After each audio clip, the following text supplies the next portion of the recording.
네, 돌아서면 또 참사.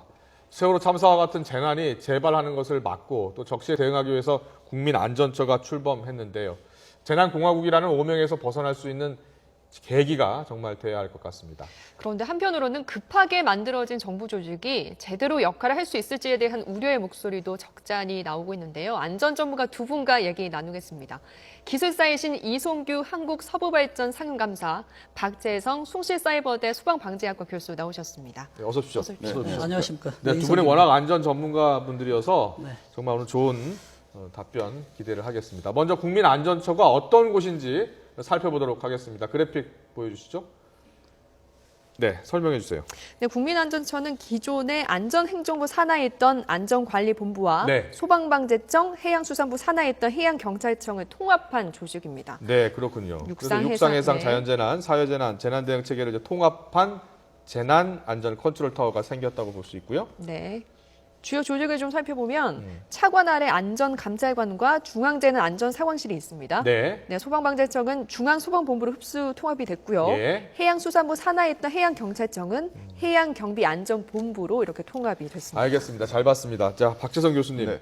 국민안전처가 생겼어요. 재난안전 컨트롤타워가 필요하다라는 지적이 수차례 제기가 됐는데 이제 만들어졌습니다. 네. 자, 가장 큰 의미가 무엇일까요? 예, 그동안 여러 가지로 분산되어 있던 재난과 관련된 기능이나 업무, 조직이 이제 하나로 통합이 됐다라고 하는 것이 이제 가장 큰 의미인데요. 예. 그러다 보니까 이제 세월호 사고 때 현장에서의 대응이나 수습 체계에서 이제 혼란이 있었다라는 것입니다. 따라서 강력한 재난안전 컨트롤 타워를 만듦으로써 국가적 그 재난이 발생을 했었을 때 예. 신속하고 효율적인 재난 대응하고 수습 체계를 갖춰가기 위한 것입니다. 그렇군요. 예. 그렇기 위해서는 가장 중요한 것은 이런 목표를 달성하기 위해서는 현장 대응 등 재난 전문 인력이라든지 예. 조직에 대한 기능이나 권한을 강화를 해야지 우리가 이런 목표를 달성할 수 있지 않을까 생각이 됩니다. 그렇겠죠. 예. 그렇겠죠. 네, 이성윤 감사님. 네네. 어떻습니까? 해외 사례를 좀 알고 싶어요. 미국 같은 경우도 이렇게 그 재난안전 컨트롤 타워가 이렇게 통합돼 있는 겁니까? 네, 그렇습니다. 지금 미국이나 그 일본 같은 게 보면 항상 재난이 발생할 때 예. 보면 항상 조직을 바꾸고요. 또 통합 조직을 이렇게 만들고 했었고요. 예. 일본에서도 이런 상황이 굉장히 많이 이루어지고 있습니다. 그렇군요. 그렇다면 이제 우리도 이제야 이제 선진국다운 네, 그렇습니다. 그런 이제 기초를 마련했다. 이 정도로 보면 되겠네요. 네, 그렇습니다. 예. 네. 근데 이 운용이 중요하잖아요. 그렇습니다. 앞으로 이제 어떻게 이제 출범했으니까요. 예. 지금 어떻게 운영하느냐가 지금 가장 중요하겠고요. 네. 이제 그래서 이제 우리 국민 모두가 이제 새로 출범하는 안전처에 대해서 힘을 합쳐서 정말 새롭게 어떤 안전에 어떤 그런 의미를 갖도록 하는 것이 굉장히 중요하다고 보고 예, 있습니다. 근데 이성규 감사님께서는 물론 이 사후 수습도 중요하지만 예방이 무척 중요하다는 걸 강조하고 계시잖아요. 그렇습니다. 예. 그래서 저는 이제 이런 생각을 가지고 있습니다. 그 사고가 발생 이후에 예. 대해서 빨리 조치를 하는 것도 굉장히 중요합니다. 예, 예, 그러나 예. 이번에 그 세월호 사건이 발생한 이후에 그 골든 타임을 놓쳐서 그냥 대형 사고가 발생했지만 예. 그것도 굉장히 중요하지만 이제는 앞으로는 사고 발생 이전에 안전 예방 대책도 굉장히 필요하다고 생각합니다. 네. 아, 안전 예방 대책. 네, 그렇습니다. 잠시 뒤에 안전 예방 대책 어떻게 해야 되는지 들어보도록 하고요. 네, 박 교수님. 네. 자, 세월호 참사 이후에도 지금 사고가 계속 잇따르고 있어요. 네. 예. 지금 뭐 얼마 전에 담양 패션 화재도 있었고요. 또 환풍구 붕괴 사고도 있었고요. 왜 이러는 겁니까, 지금? 이게 이제 결국은 기준이라고 하는 것은 최소한의 규정입니다. 그러니까 어떤 안전 기준이나 정책을 만들 때는 사용 단계를 고려한 안전 정책이나 기준이 만들어져야 되는 것이고요. 네. 또한 국민들은 어떤 안전 정책이 있다고 해가지고 거기에 모든 것을 맡기는 것이 아니라 사용자가 안전 의식을 갖고 어떤 위험한 행동을 하지 않도록 하는 것이 가장 중요하다고 말씀드리겠습니다. 예, 물론 소비자 그러니까는 국민들이 더 조심하면 되죠. 네. 그렇지만 조심할 수 없는 상황이 또 있단 말이에요. 만들어진단 말이에요. 네. 그러니까 그런 상황이 됐었을 때, 예. 그러니까 국민들이 평상시에 안전에 대한 관심을 가져야 되는 것입니다. 예. 이런 행동이 사고로 이어질 수 있는 위험한 행동인지 아닌지에 대한 것들에 대한 안전에 대한 지식이 있어야지 그런 행동에서 벗어나려고 하는 노력을 할 수가 있게 되는 것이죠. 물론 그런데요. 담양 펜션 화재 현장을 보면 네. 제대로 된 시설이 하나도 갖춰져 있지 않았는데 이걸 허가를 받았든 안 받았든 그런 시설이 지어졌고 거기에 또 많은 우리 학생들 국민들이 거기서 이용을 하다가 지금 변을 당한 거 아닙니까? 예, 그렇습니다. 이거 어떻게 해야 돼요, 이럴 때? 그러니까 담양 펜션하자 같은 경우는 저는 그렇게 말씀을 드릴 수가 있습니다. 지금 언론이나 이런 데서 보게 되면 소방시설이 설치가 되어 있었느니 안전점검을 했느냐라고 하는 문제가 있는데 그거는 부차적인 문제이고 예. 불법 건축물에 의했던 것이고 더군다나 숯불 화덕을 사용하는 그런 시설을 가연성 건축 구조로 했다라고 하는 것은 그렇죠. 사고를 일으킬 수밖에 없는 위험성을 갖고 사용을 했다고 하는 것입니다. 네. 물론 사용자가 조심하면 되겠습니다만 그 이전에 뭔가 안전 기준 이런 걸 만들어야 되지 않겠습니까? 그렇습니다. 저는 이제 안전사고를 예방하기 위해서는 한 4가지 제안을 좀 종합적으로 하고 싶습니다. 네. 첫째는 이제 안전사고 임계점입니다. 안전사고 임계점. 그렇습니다. 네, 이거 한도죠. 그렇습니다. 여기 넘어서면 사고 날 수 있으니까. 그렇습니다. 이 조건이 넘어지면 사고가 난다는 안전사고 임계점. 그 다음에 두 번째는 이제 안전책임보험제도인데요. 네. 어떤 사고가 났을 때 이제 보상하는 어떤 의미로 이제 보험제도를 의무적으로 가입하는 제도인데 네. 지금 이걸 도입함으로 인해서 사고가 발생하지 않는 경우에 대해서는 보험료가 굉장히 비용이 저렴하기 때문에 지금 굉장히 그 사업체에서는 안전에 대해서 굉장히 신경을 쓸 수밖에 없고요. 네. 그 다음에 또 한 가지는 이제 우리가 전문가나 어떤 자격자가 지금 설계나 제작 시공 그리고 안전관리에 참여하는 거고요. 예. 그다음에 또 한 가지 이제 마지막 말씀드린다면 또 국민의 어떤 안전 의식 교육들 이런 것들이 굉장히 필요하다고 생각합니다. 네. 자, 여러 가지 말씀해 주셨는데 하나하나 짚어보도록 할게요. 이제 이성규 감사님한테 좀 집중적으로 네. 물어보도록 하겠습니다. 네. 저 안전사고 임계점.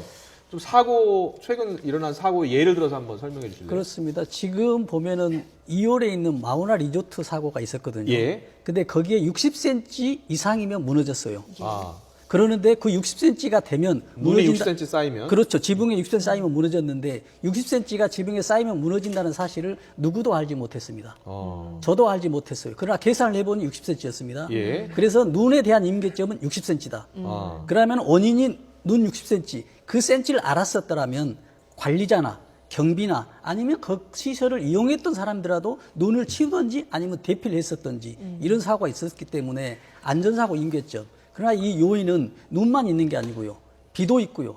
또 바람도 있고 때로는 테러도 있고요. 뭐 예. 지진 여러 가지가 있기 때문에 가장 중요한 요소에 대해서는 안전관리 임계점으로 관리를 하자. 그 예방 차원에서 임계점을 누가 만들어야 되겠습니까? 그거는 이제 설계하는 과정에서 예. 만들어야 되겠습니다. 아. 설계하는 과정에서요. 그렇다면 설계하는 데서 만들고 그리고 그걸 이용하는 이용자들, 소비자들도 알 수 있도록 그렇습니다. 뭔가 표지판이라도 설치돼 있어야 되겠네요. 그렇습니다. 만든 다음에 예. 임계점을 만든 다음에 관리하는 사람 당연히 알아야 됐고요. 또 그 시설을 이용하는 사람도 당연히 알게 되면은 어느 임계점에 도달하기 전에 예방책이 나온다는 얘기죠. 세월호 사고 같은 경우에 어떤 임계점이 필요합니까? 예를 들어서 가장 중요한 이제 우리가 사고 지점이 맹골수도 시속 뭐 12km 돼 있었습니다. 예. 그 위치에서 항해를 하는 운전대를 돌리는 각도가 한계를 정해주면 됩니다. 네. 그래서 이런 예가 있습니다. 외국 같은 경우에는요. 네. 지금 카레이싱 있지 않습니까? 예. 300마일이 임계점입니다. 아. 그러면 300마일 넘어가면 전복이 돼요. 네. 그래서 1등으로 달리는 카레이스 우승자는 299.9 이 정도라고 되고 있습니다. 그렇군요. 그렇기 때문에 레이서가 임계점을 보고 운전을 하고 있기 때문에. 예. 근데 이번에 세월호 같은 경우는 항해사가 조타수가 첫 번째 길입니다. 아. 그러나 항해하기 전에 안전이라는 의식은 굉장히 교육은 받았을지라도 예. 그 위치에 얼마나 조타가 돼야만이 위험하다는 임계점은 몰랐었다는 얘기입니다. 그렇군요. 아니 박재성 교수님, 이 안전사고 임계점 말씀을 감사님께서 네. 말씀해 주셨는데 그 안전사고 임계점이 해외에는 어떻게 지금 적용이 되고 있습니까? 안전사고의 임계점이라는 것은 굉장히 필요한 부분이 되겠습니다.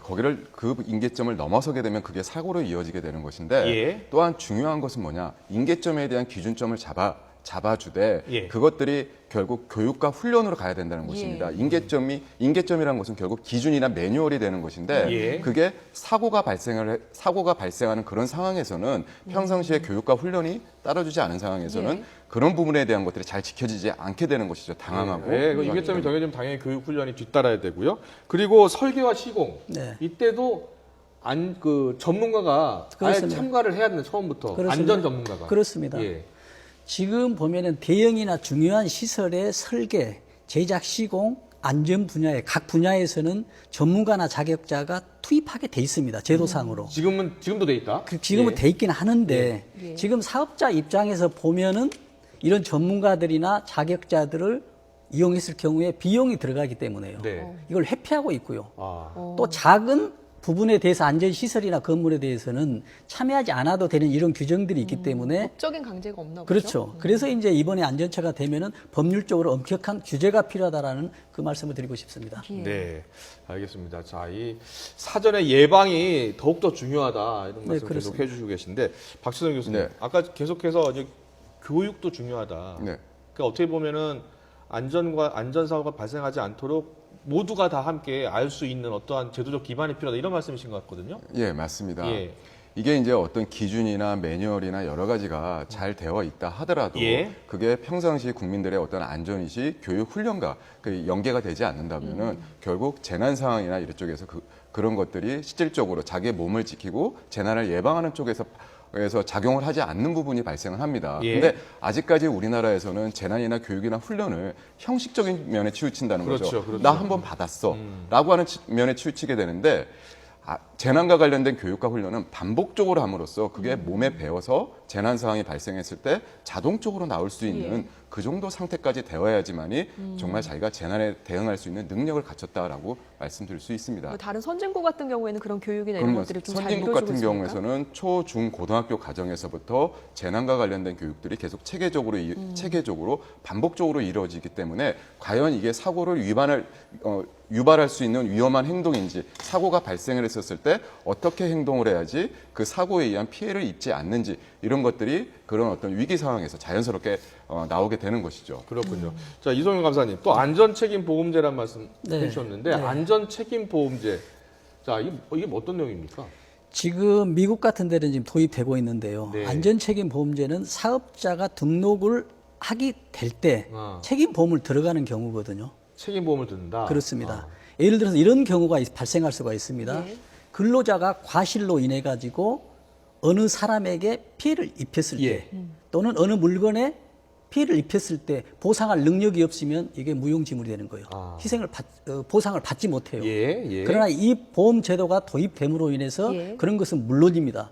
그러면 또 미국 같은 경우는 어떤 경우가 있냐면요. 이 보험 제도를 의무적으로 가입하기 때문에 안전 인력이 포함이 돼 있다거나 전문가가 그럼 예를 들어서 이번 세월호 사고 같은 경우는 청해진 해운이 당연히 보험에 가입을 해야 되고 책임을 져야 된다는 말씀이죠. 그렇습니다. 예. 보험회사에서 예. 그렇기 때문에 안전에 대해서 관심을 갖지 않았던 업체더라도 비용 측면에서더라도 안전을 줄이기 위해서 이런 정책들을 시행하고 있습니다. 안전책임보험제가 도입되면 뭐 공사 비용부터 시작해서 더 올라가는 거 아닐까요? 근데 이제 예. 이 안전과 관련된 정책은 보험하고 반드시 연계가 돼야 됩니다. 특히 선진국 같은 경우는 많이 이렇게 되는데 특히 예. 이 안전과 관련된 어떤 투자 같은 경우는 눈에 보이지 않거든요. 예. 그리고 이 건축주라든지 이런 분들 같은 경우는 초기에 많은 돈을 투자하는 것을 굉장히 또 꺼려할 수가 있습니다. 하지만 우리가 생명보험 같은 경우도 건강한 사람 같은 경우는 보험료가 낮아지듯이 예. 건물이 안전한 건물 같은 경우는 건물 생애주기적 측면에서 예. 보험료가 점차적으로 비용 지출이 낮아짐으로써 어떻게 보면 경제적 이득을 가져갈 수 있는 측면도 될 수가 있습니다. 그럼에도 불구하고 안전책임보험제는 좀 빨리 도입됐으면 네. 좋겠는데요. 비용 측면에서 한마디 더 말씀드리면요. 예. 지금 안전과 비용은 굉장히 중요한 요인이거든요. 예. 안전에 투자를 하면 비용이 증가하는 이런 측면이 있지 않습니까? 예. 그래서 이제 이렇게 생각해 볼 수가 있습니다. 우리가 이번에 세월호 사건 나왔지 않습니까? 예. 근데 복구 비용을 보면요. 정말 천문학적인 숫자가 들어가거든요. 예. 그렇기 때문에 이 천문학적인 숫자의 100분의 1, 1000분의 1만 안전 예방 비용으로, 사고 예방 비용으로 투자했었더라면 굉장한 효과가 있었는데 네. 지금 우리가 자동차 보험을 들고 계시지 않습니까? 예, 앵커들이 예. 들고 예, 계시죠? 있죠. 예. 그런 측면은 지금 나가는 안전 비용이, 보험 비용이 부담으로 생각하지 않고요. 예. 다음에 투자로 생각하기 때문에. 그러니까 예. 아깝다는 생각 자체를 좀 버려야 되는 그렇습니다. 시기가 이제 오지 지금 않았나 자동차 보험 드네요. 드는 개념으로 안전에 대해서 비용을 투자해야 한다고 그렇게 생각하고 있습니다. 근데 네. 그게 결국 그 자동차 사고 같은 경우는 일상적인 사고다 보니까 많은 국민들이 겪다 보니까 그 필요성을 느끼게 되는데 아. 재난이라는 것은 결국 나에게는 발생하지 않았고 남의 일이라고 생각을 하다 보니까 예. 거기에 그것에 돈을 초기에 이제 보험 같은 거에 투자하는데 이제 꺼리게 되는 또 하나의 이유가 되겠습니다. 네. 예. 자, 지금 안전사고를 막기 위해서 어떻게 해야 되느냐 두 분의 전문가를 모시고 계속 이야기 나누고 있는데요. 자, 박지성 교수님. 네. 근데 사고라는 게요. 정말 아무리 철저하게 준비를 하더라도 갑자기 날 수가 있잖아요. 그렇습니다. 그럴 경우에 또 대처하는 방법도 매뉴얼이 쫙 있어야 될 것 같아요. 네, 너무 그렇습니다. 허술하거든요. 네.